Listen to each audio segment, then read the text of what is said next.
Northern Spain, a region of mountains, winding highways, and small stone towns where nothing much ever happens. Until the night, something does.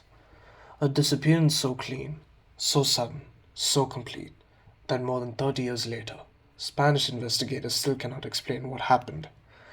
This is one of Spain's most haunting unsolved cases. The story of Virginia Guerrero and Manuela Torres, two teenage girls aged 14 and 13 who vanished without a trace on April 23rd, 1992. This is a case that once began in the quiet town of Aguilar de Campoo and ended nowhere because no one ever found where the girls went. In the province of Palencia, Aguilar de Campoo, a peaceful town surrounded by rivers, factories, and rural landscapes, the kind of place where everyone knows everyone, where teenagers gather in the parks, and where the calm evening air carries the smell of pine and bread from the local bakery. Virginia and Manuela were like any other girls their age, friends, students, full of energy, and eager to experience the world outside their small town. It was a normal Thursday, ordinary classes, ordinary routines. But that afternoon, the girls made a decision.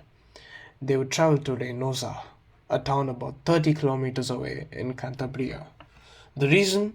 They wanted to go to a nightclub. Something exciting, something different from the predictable evenings in Aguilar.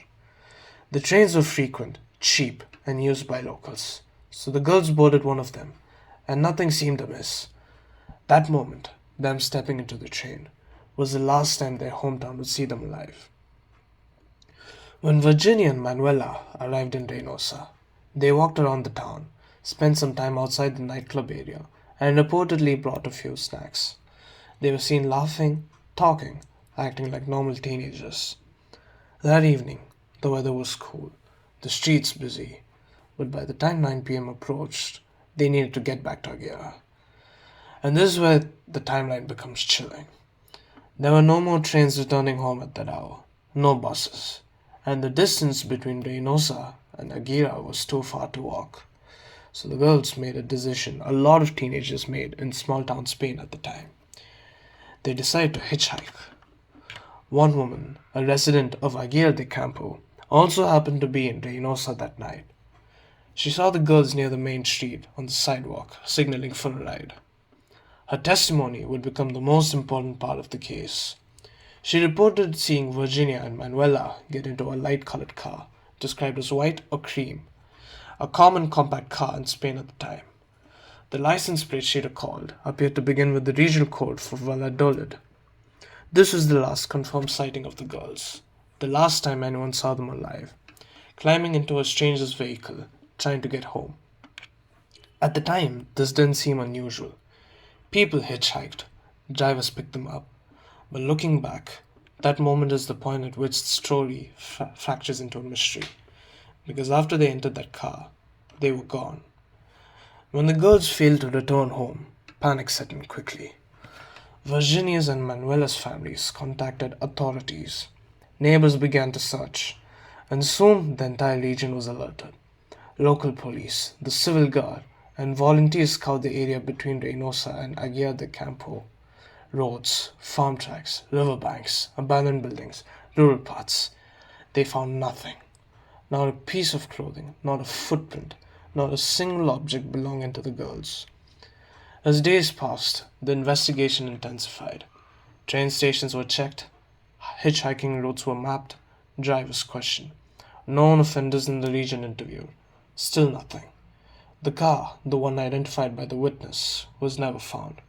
No driver came forward. No one admitted to giving the girls a ride. And the roads between Reynosa and Aguilar are long, isolated in parts, flanked by forests and rocky terrain. If something happened there, it left no trace. Over the next months and years, the investigation would follow dozens of leads. Each one ended the same way, nowhere. The first lead was a possible sighting, where some locals claimed they saw two girls walking near different towns in Cantabria or Burgos. None were confirmed. The second lead was a man watching the vehicle description. Officers questioned several men who drove white or cream-colored Seat 127s. All were ruled out. And the third lead was similar cases. Investigators checked connections to other disappearances in Spain in the early 1990s. No link was ever established. By 1993, the trail had gone cold, but the mystery was far from over. In October 1994, workers near the Aguilar Dam found 3 bags containing bone fragments. For a moment, authorities feared the worst. The remains were examined intensively, but tests concluded that none belonged to Virginia or Manuela. The case grew darker. 2 skulls were found in the same general region in 2001. Again, police investigated, and they turned out to be unrelated. In 2018, a jawbone appeared near the dam. DNA tests quickly showed it did not belong to either missing girl. The region seemed to be giving up pieces of its dead, but never the 2 of the investigators were looking for. As if the land itself swallowed them whole. In 2021, nearly 30 years after the disappearance, a new witness emerged through a Spanish television program. She reported that a year before Virginia and Manuela vanished, she had experienced a hitchhike encounter with a young girl and a man who made her uneasy. This man was alive and had been questioned at the time of the disappearance. But the new statement contained disturbing details that prompted a judge to reopen the case. For a moment, the hope of answers returned. In 2022, however, after re-evaluating the new testimony and cross-checking it with historical records, the courts declared the new lead insufficient. The case was once again provisionally archived, meaning it is not closed, but has no active leads. The families of Virginia and Manuela continue to wait. The girls still remain officially missing. What makes the Aguilar de Campoo case terrifying is not violence. It is not gore. It is not the presence of a known killer. It is the complete absence of answers. 2 girls got into a car. They were never seen again. No bodies, no crime scene, no confirmed suspect, no confession, no trace, not even decades later. It is as if the road between Reynosa and Aguilar de Campoo opened up and swallowed them. Forensic experts, criminologists, and the police officers have all reviewed the case. None have been able to propose a definitive explanation. Some believe the girls were taken by someone who knew the area well, someone who understood how to hide evidence in the rugged terrain between Cantabria and Castilla y Leon. Others believe the abduction was opportunistic, a driver passing by, a man with bad intentions, and 2 girls standing in the wrong place at the wrong time. But without proof, these remain theories, and the real story, the true events of that night, remain locked away in silence. Although 30 years have passed, the families of Virginia and Manuela kept their photographs, their clothes, their school memories, everything just frozen in time. Every year, journalists revisit this case. Podcasts, documentaries, and crime programs bring new attention to it. But every time the same questions rise. Where did they go? Who picked them up? Why did nothing surface? Did they suffer? Are there clues no one has yet seen? All of these questions have no answer. And the road between Reynosa and Aguilar remains the same. Quiet, lonely, and indifferent. Cars pass, winds blow, time moves on. But somewhere in that landscape, beneath decades of silence, lies the truth of what happened after 2 teenage girls stepped into a light-colored car.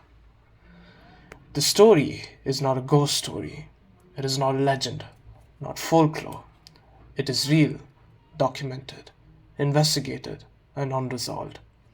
Maybe, somewhere, someone knows what happened to them. And somewhere the truth waits, buried under miles of roads, forests, and silence. Until then, the disappearance of Virginia Guerrero and Manuela Torres remains one of Spain's coldest mysteries. A reminder that sometimes horror is not about what we see, it is about what is never found.